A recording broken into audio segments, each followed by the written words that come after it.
Hello, welcome to Locked On Sharks, the premier hockey podcast of your favorite team in the Bay Area. And on today's episode, we're going to start looking at the draft, how the Sharks actually did, kind of start to get to know these players a little bit better. So we have on BFF of the show, Will Scouch. He's going to kind of recap the Sharks draft. And then we'll talk about the actual draft itself and being in Montreal. So all that and more on today's episode of Locked On Sharks. You're Locked On Sharks, your daily podcast on the San Jose Sharks. Part of the Locked On Podcast Network, your team every day.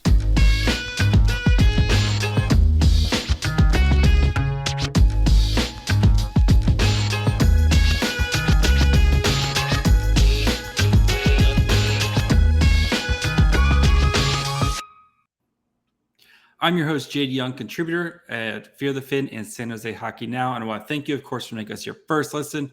We're free and available wherever you get podcasts. And, of course, you can subscribe on YouTube as well.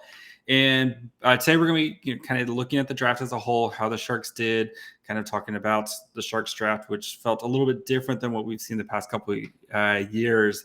But before we get to that, we do have some news, of course. The Sharks did make signed Luke Kunin and then re-signed Kaapo Kahkonen, both of them to identical 2 years, $2.75 million. Thanks to Cap Friendly right now, they are currently about $4 million in cap space, but they still have to re-sign Shimoleski, Gadovich, Noah Gregor, Steven Lorentz, who is going to arbitration with his, and then Mario Ferraro, of course, is the last big contract. So with Steven Lorentz, usually what that means is the Sharks probably offered him a number. He thinks he's getting a number, deserves a number, and they'll go to arbitration. Most of the time they settle beforehand. But yeah, so they'll get that figured out before. So yeah, the Sharks still do have some moves to make, especially with their their cap situation right now, about $4 million, and that's not even including a Mario Ferraro extension. And they still have 3 goalies on the NHL roster. So I assume Aiden Hill, is probably gone. But between Hill and James Reimer, one of those guys is probably going to be gone at some point this offseason. And hopefully maybe Shimmick as well to help kind of clear up some cap space. Dakota is making her point known by drinking. So, but yeah, Sharks made some moves. We'll probably continue to see some more of these signings throughout the offseason as they try to kind of get the roster ready to go. But we're not here to talk about the current roster. We're here to talk about the upcoming roster. And there's only one person I wanted to do that with, and that is one Will Scouch. Will, you have moved on from your own basement to your parents' sewing room. Congratulations, leaving the basement. Really moving up in the world. It would be impossible without such faithful Patreon supporters such as you. I now get to live above ground. So thank you very much, JD. Yeah. Yes. I mean, I literally do this from my kitchen table. So, it's from the kitchen table all the time. So baby steps. It's funny because when we bought our house, we bought the house in July 2019. That's like when we were and they were building it. And then I started the podcast in 2020. I was like, man, if I had started doing this a little bit earlier, we would have tried to buy a house with an extra room to have an actual real office. But yes, whatever. Anyway, it worked out. So, there she goes. So the Sharks, their draft, very interesting draft, if I do say so myself. We've discussed on air and off air our love of Doug Wilson Jr. and what he kind of does at the draft. And this didn't feel very much like a Doug Wilson Jr. draft, which is probably why Doug Wilson Jr. is not with the Sharks anymore. Correct? It was a little different. I think the first thing I'll say is I think Sharks fans are kind of I hope you guys are all right. I hope you all are doing okay. Because I've heard some really dramatic takes coming out of this, and the more I think about this draft class from San Jose, the less I think it's I don't know. Some people were some people are oh, Mike Greer already terrible GM, taking the team in a different direction, blah blah blah blah blah. It's I don't know. When I look at the type of players they've been drafting over the years, I can see how and we'll get into this a little bit more if you want. Like I can see how this draft might need to have been a bit of a gear shift into a bit of a different direction. Is it always good to sort of go in with the idea of, we're going to change gears and go this direction for this year? I probably wouldn't say so, but I don't know. Where do you want to start? Because there's a lot to dig into here, though, I think. Well, let's start with the big move, of course, moving down from 11, acquiring a first-round pick and 2 second-round picks, which they didn't have. What was your thoughts there? I mean, I like the move of moving down because, more kind of darts at the dartboard type of thing. And, it seemed like they wanted Kurchinski or Savoy. Both of those guys were taken, one was taken at 7, one was taken at 9. And I guess they didn't love the other guys who were in that range. I was very much on the Brad Lambert chain, but if you didn't want Lambert, like Frank Nazar, et cetera, et cetera. But I thought getting 2 more swings at, in the second round. And then, what do you think of that move first? Brilliant. I thought it was brilliant. Like I honestly, like, I watched a lot of hockey this year. And once you got past like David Jiricek, I would say the draft just completely opened up. Like I had Marco Kasper, I think at like 19 or 20 on my list, but if he came up at 8 and Detroit really thought there was something there, I could see how, and I could easily see how he could be a top 10 player doing a certain type of thing. And if his development goes really well, then there's a lot to work with there. And that could be said for a lot of guys, right? Like there was tons of guys where it's like, okay, they have strengths, but the weaknesses are really apparent, and there's gaps, and figuring out who is better than another player in that range became really tough. And I think it really came down to sort of who you were aiming at. So when I look at what Arizona did, I thought, oh boy, I thought that Arizona, like if I were them, I would have just said, we got tons of picks, and all these picks are in a range where there's going to be good players available that we are willing to take. And Arizona decided, nah, I think we're going to use some of that, like a pretty significant portion of that, to get our guy. And their guy happened to be Connor Geekie, which when you look at who they drafted, you can it's like blatantly obvious the type of team that Arizona wants to be. I was on Locked On Coyotes the other day, and we all unanimously agreed, like, this was the team they're looking for. Like, they want to be a big, tough, physical team. Whether that'll work and trading all those picks to do it, whatever. But it doesn't matter. We're talking about San Jose. And I think San Jose, just getting those picks, I didn't even realize that they didn't have a pick until 76. And then adding all of that value, and the ability to sort of run scattershot and have a bit of flexibility when they didn't have any before, it just made a ton of sense. Like, I was a little surprised when they made that trade that they moved down 16 spots, but they went when from you're moving down to 27, but you get moving down getting 16 2 spots seconds and getting 3 top 50 picks is, I'll do it. I'd rather have the volume and just swing on upside. So I thought it was brilliant. I thought it, did they maximize the amount of upside? I think they could have had at every pick. Probably not, but I mean, we can go through them one by one or whatever you want. But we'll start with Filip Bystedt, I guess, because honestly, the more I look at Filip Bystedt, and I've been watching him for 2 years, like, I could see how down the road there could be a player that is comparable or arguably in some ways better than Connor Geekie. Like, I like the skill level that Bystedt has, especially sort of in full flight, moving up the ice, working, getting off the boards and using crossovers and being sort of more agile. Whereas Geekie's more of a north-south, like, I'm just going to barrel through opposing defenses. I mean, obviously Bystedt's not there yet, but I guess what I'm saying is that you're not getting that huge of a trade-off. Take it if you wanted a guy like Geekie, you're not getting a huge trade-off taking a guy like Bystedt, and you're getting him 16 picks later. So that right there, like, and I can see why San Jose would want a guy like Bystedt, looking at who they've drafted down the, like I've been on the show before, and we've talked about how much they need some depth down the middle, some guys for the future that can play up the middle and play off of guys like Gushchin and Ko and Robbins and Bordelot and all these guys. And yes, I think that size is overrated, but a guy like Bystedt, with how he plays and where he could be in a few years, like, there could be something there that's really interesting. Like, I again, it's one of those things where it's hard to see unless you're in person, but Bystedt looked very thin. Like, he's a guy who's like 6'3", 6'4", and when he was putting on that jersey, I'm going barely put on. Yeah. And I watched him put on that jersey, and I'm like, man, that guy does not look like he's filled out much at all. And if he does, and plays the way he plays now, like, there could be an interesting power center there one day. And that's something that San Jose doesn't really have, and he could be a good one. And So if that's maybe a guy that they wanted and they knew he was going to be available in that late first round, which makes sense, and they just picked those two other guys up in that second round because they were getting their guy anyway, then I don't think it's that bad. Could you have aimed higher than Bystedt and like swung for upside? I guess there's only a handful of guys where, again, if Bystedt came up, I would be like, okay, it's a bit risky. I kind of see where you're coming from. But again, I do this a lot where let's say they took Mattias Havild at 27, which I think is a more in line with public thought kind of vibe. Yeah. And then they took Bystedt at 34 and then Cameron Lund at 45. I don't think anyone would be complaining whatsoever. I don't think anyone would care. Yeah, I think you got the three guys you wanted. It just happened to be a little bit different order before. Yeah, could you have just maybe looked elsewhere? Like we'll get to that in a second. Yeah, we'll get to that in a second. But anyway, yeah, we'll see where we go from here. All right, before we continue, and of course we're going to discuss the Brad Lambert. Dakota is not happy with the Bystedt pick apparently. Let's go ahead and take a quick break. Talk to you guys about our friends over at Built Bar. You guys know Built Bar, the best tasting protein bar on the market.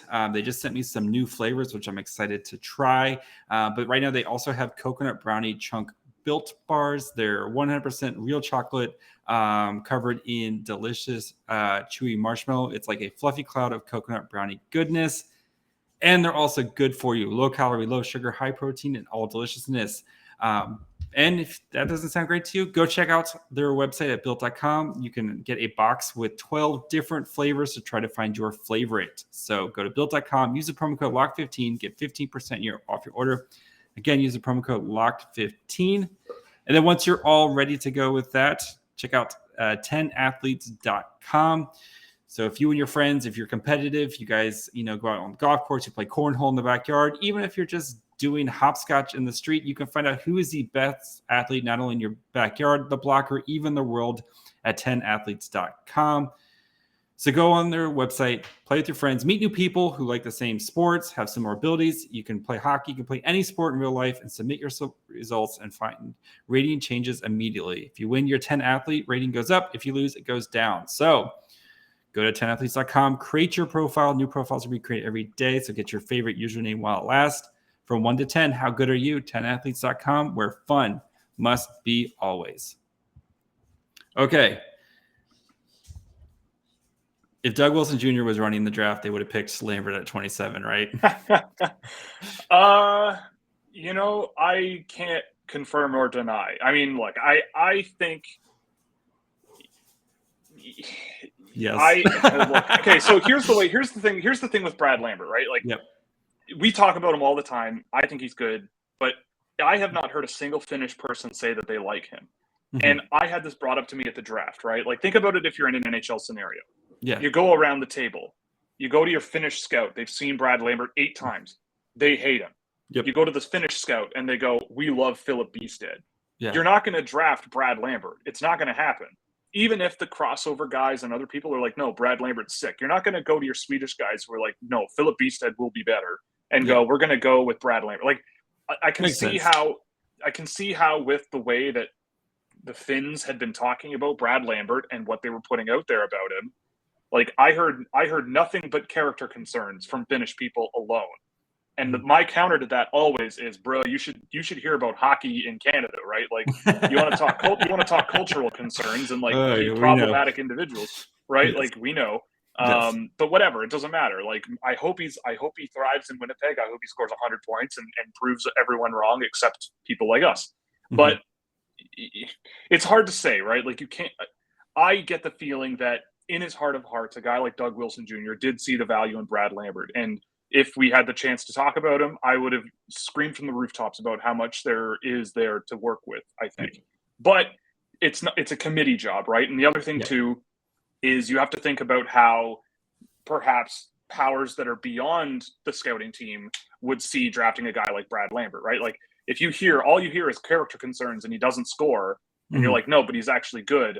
And you've drafted a bunch of small skilled players over the last few years, like let's say ownership or upper management. They're like, well, who's going to be the meat on our team, right? Like, who's going to do that? And they might be incorrect in saying you have to draft that type of thing, but a guy like Bystedt does become more attractive if you're being pushed in that sort of direction. So this whole thing is a committee thing, right? Like it's not just like Doug says this, so it happens, right? Yeah.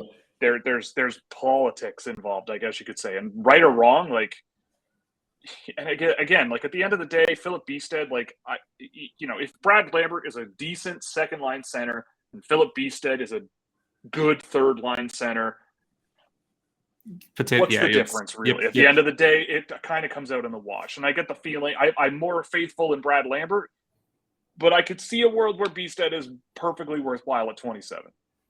So who was the sneaky good pick for the Sharks that you think that they made? I liked that they took a flyer on Michael Fisher. Ooh, yes. I thought, I only got to see 2 games of him this year. The selection was very limited. One of the games was at the Holinka tournament, and I thought he was fine, but everybody in that tournament except the Slovakian team and the Russian team were kind of fine. Mm-hmm. He didn't produce there, and I can see the thing about Michael Fisher is I really liked his prep tape, and if I heard a lot of people like saying, oh, he's a second or first round prospect based on his prep tape. And I'm going, well, he's pretty big for prep school. He skates pretty well for a big guy in prep school. And prep school is just not a very good level of play. And I'm watching him get the puck in the defensive end. If he has time to spool up, he just blasts up the ice and just carries it and does whatever he wants, which is fine, but that's not how you play defense in the NHL. And when it came time for reading the ice and moving the puck to other line mates and sort of working off the blue line, things kind of got a lot more complicated for me with Fisher. And when I saw him in the Holinka, I'm like, okay, now I can see how he's not producing against better junior quality content players. Even if it's, he's playing internationally at the beginning of the year and the prep school stuff was middle of the season that I was watching, I still watch him and I go, okay, there's an unrefined player here, but I don't know.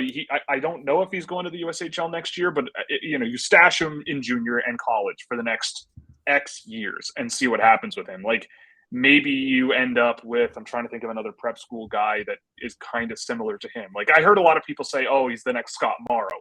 And I don't really see that out of him. I think Morrow's a more creative and skilled guy that doesn't really rely so much on just going end to end all the time. Like he does it in a variety of ways, whereas Fisher, I find, is much more of a carrier and all that, but he's fun. So at 76, I think at that range, like that's about where he was on average. I had him on my watch list, but that's only because I only had seen a little bit of him and I liked what I saw, but I thought he was kind of unrefined and needed some time. But in that range, like, again, I've said this to a bunch of people, past 50 or 60 in this draft, like the number of players where I'm really sort of beating the table and being like, we need this guy was really limited. Like it was pretty much Vladimir Gradinin and that's it. And past that point, if Michael Fisher's name comes up, like in terms of tools, I like where they picked him. Yeah, he's going to college. I want to say Northwestern. I know 2 of the Sharks prospects are going to all the half the team, half the prospects are going to college. This at some point you could see Mike Greer's NCAA roots really coming out with a ton of their players are going the college route. So. Before we get into one guy who made you kind of go, yikes, let's take a quick break. We'll take a quick break. Let you guys know, of course, about the Locked On NHL show. When you're done checking out this one, go check out Locked On NHL, especially, get you guys covered up as free agency is kind of winding down here, and then start getting you guys ready for the next season. I was actually just on Monday's Locked On NHL show, so make sure you guys go check that out. All right. Which pick were you kind of like, are we sure? So I feel like Sharks fans are kind of like baiting this discussion into Cameron Lund at 34, and that is a surprise. He lit up the prospect, like everybody. Well, and I know it's 3-on-3 hockey, et cetera, but he was. I like watching him on. I was like, oh wow, this guy. So. Yeah, Cameron Lund in open ice and like one-on-one is an impressive player. Like he, the thing with him is I watched him a lot at 5-on-5, and he and Ryan Green were kind of weird. Like the Green Bay Gamblers weren't very good, but both of those players, like I wanted to see more out of them. Like they were very inactive, very sort of quiet, but then you'd see little puck skill moves out of Cameron Lund, like putting pucks between guys' legs and just sort of floating around them and just finding little creative ways of getting around the ice that I really like to see. Like I watched Cameron Lund quite a bit this year, and even like not watching him, he would stick out as an opponent or as a player that, but then when I would sit down and track him, I'm going, okay, like, where is this more often, right? So I guess if San Jose is looking at him and going, let's try to get him to be more confident and creative and like trust what he's got rather than sort of waiting for something to present itself and sort of dictating things a little more. I could see how at 34 it could work. I think there were a lot of better players, but in terms of at his best moments, Lund can be very talented. And I can see how in 3-on-3 he looked pretty darn good. But I mean, I think the one that I was kind of especially because a guy like Vladimir Gradinin feels right up the Doug Wilson Jr. alley. A guy like Jake Furlong at 140, I mean, again, it's 140th overall. You're not going to be like, oh my God, they busted their what have they done? Overall pick. Yeah. But I really felt that it kind of was baffling to me that a guy like Gradinin was falling that far.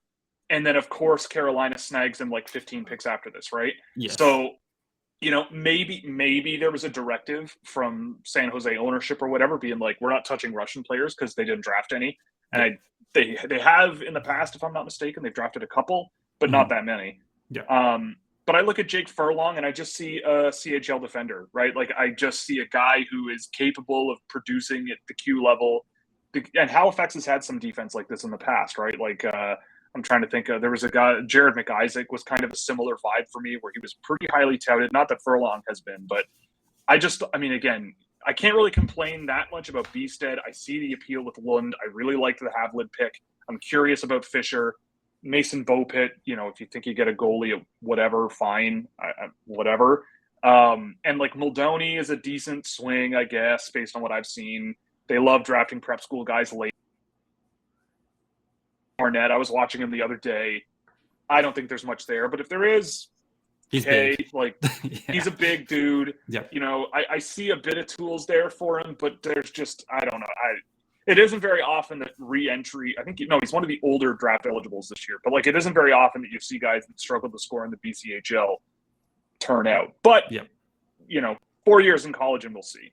And then who's this last guy? Reese Laubach. I honestly have not. I honestly local have not kid, watched which was kind of cool story. Local kid, so that's kind of which is fine. And it's 217, right? Like who gives a crap? So I would say like, especially because there was a guy on the board where at 140, I'm going, we should probably draft this guy in Gradinin.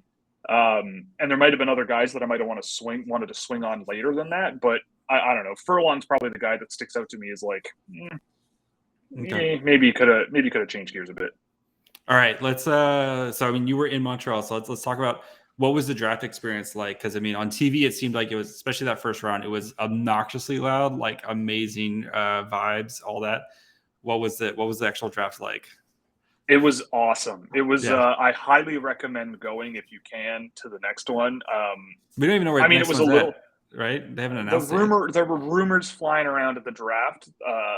I can't confirm it, but there were rumors of Nashville, but I don't know if that's like Nashville would be amazing. Yeah, I don't know if someone just heard that because I remember just like someone mentioning it, and then it kind of just started spreading a bit. And I'm going, Scouch confirms. That's the thing. It's like, is this what being an insider is like? Like you overhear people saying things, and then you're like, I don't know if this is true or not. And then you ask some people and they're like, well, I've heard the same thing. It's like, well, did they hear it because they overheard it at the coffee shop? Or did they, everybody overheard one person like, saying did some GM go, man, I'd love to have a draft in Nashville? Like, is that there?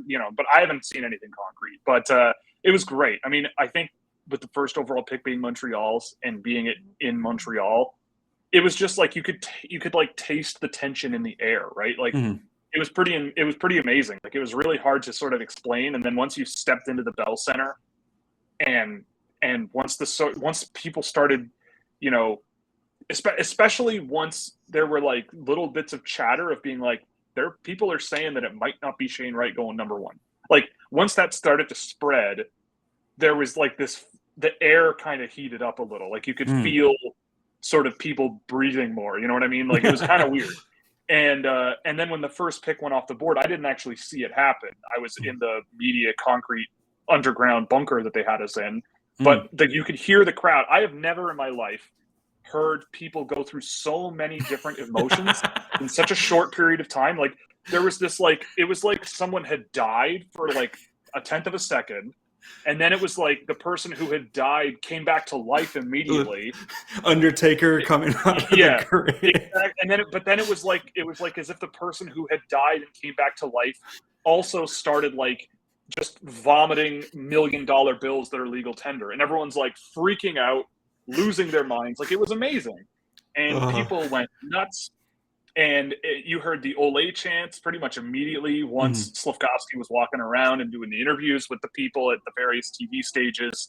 He couldn't go anywhere without fans following him around. It was like, welcome to Montreal, man. Like, welcome to Montreal. And it was pretty amazing. It was a really, really cool experience. I mean, I got a little starstruck. I walked to the bathroom. I came out of the bathroom. Roberto Luongo walked by me and went into the bathroom, and I kind of had to do a double take. And I'm going, was that Roberto Luongo? And I was like, hey, that was a big man. Like, you underestimate how big NHL athletes are, especially goaltenders, but that was a big man.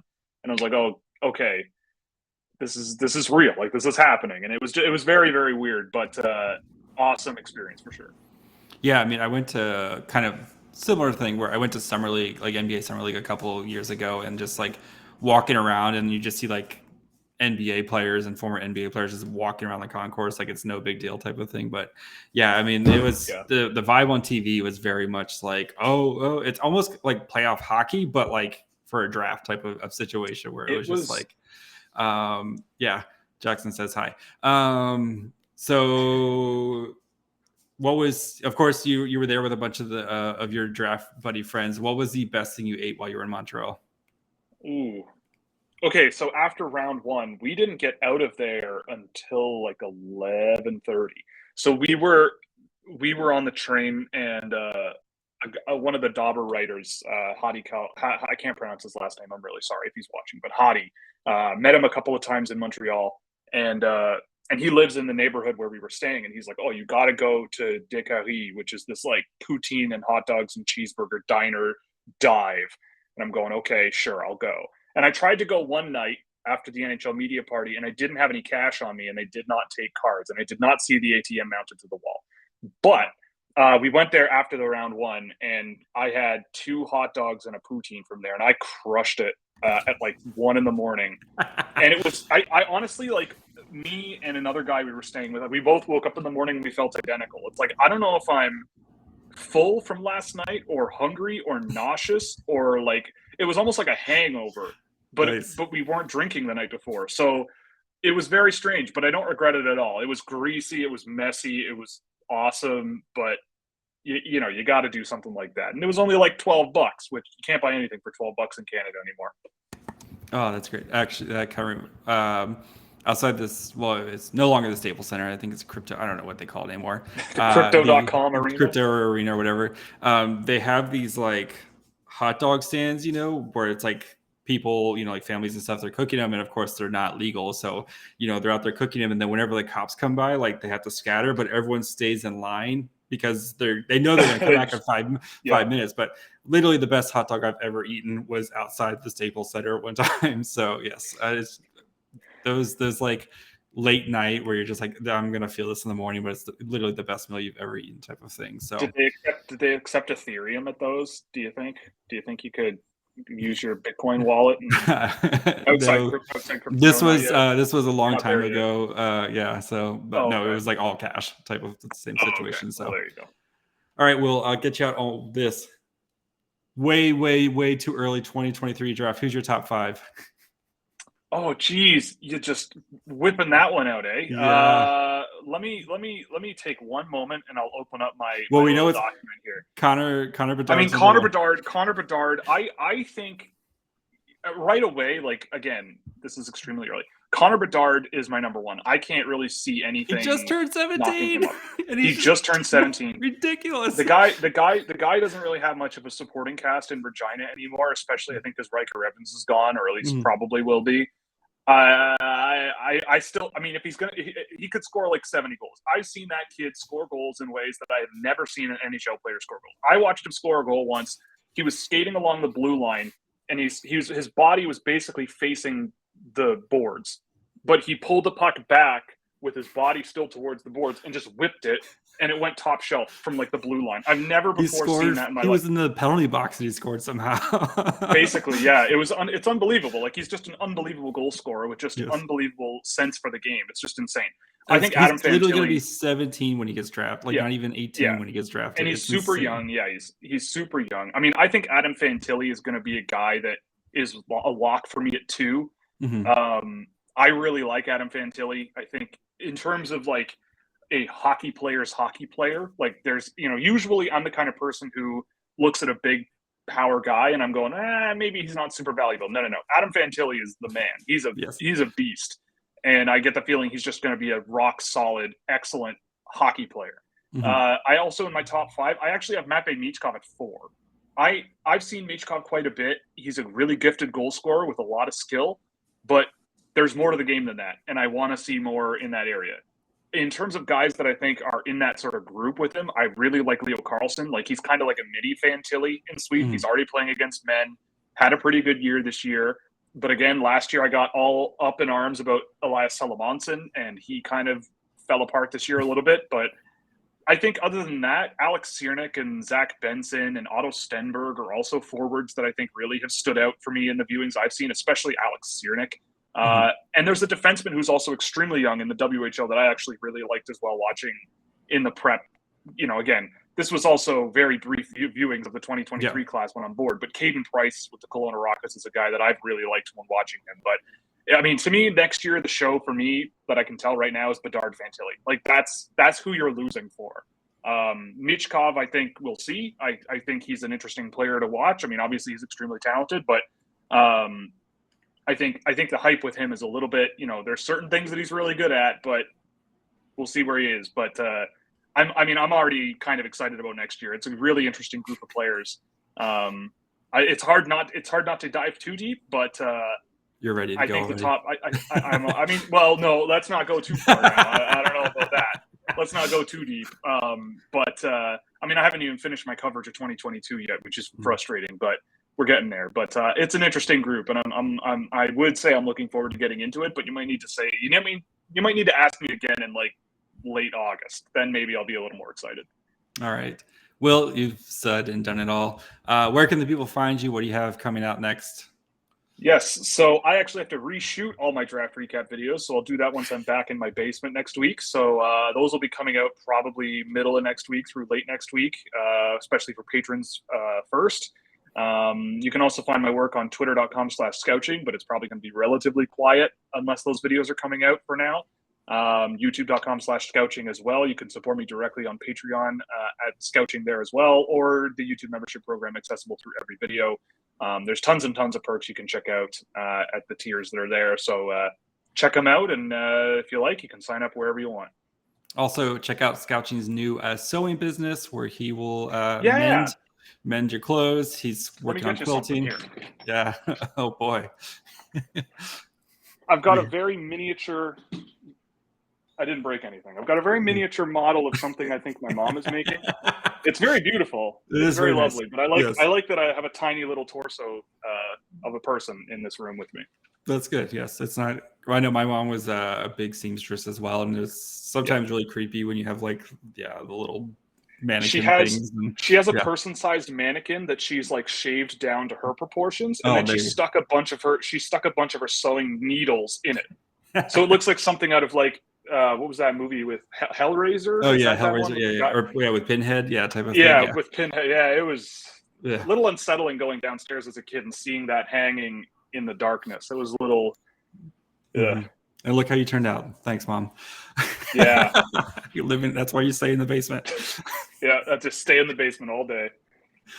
Thank you, Will. Of course, you can find the show on Twitter, Facebook, and Instagram at Locked On Sharks. You can also listen wherever you get podcasts, Apple, Spotify, Odyssey. Please leave a review. I got a bunch of nice reviews. I'll probably read those later this week, including one from Japan. Locked On Sharks, big in Japan. And then, of course, the show is on YouTube. Go subscribe there. You can find me on Twitter at TomaiFryhole. Go check out Locked On NHL. And then tomorrow, Mikael Holmes to dive in on the newest Swedish boys. So make sure you guys are back for that. Bye, friends.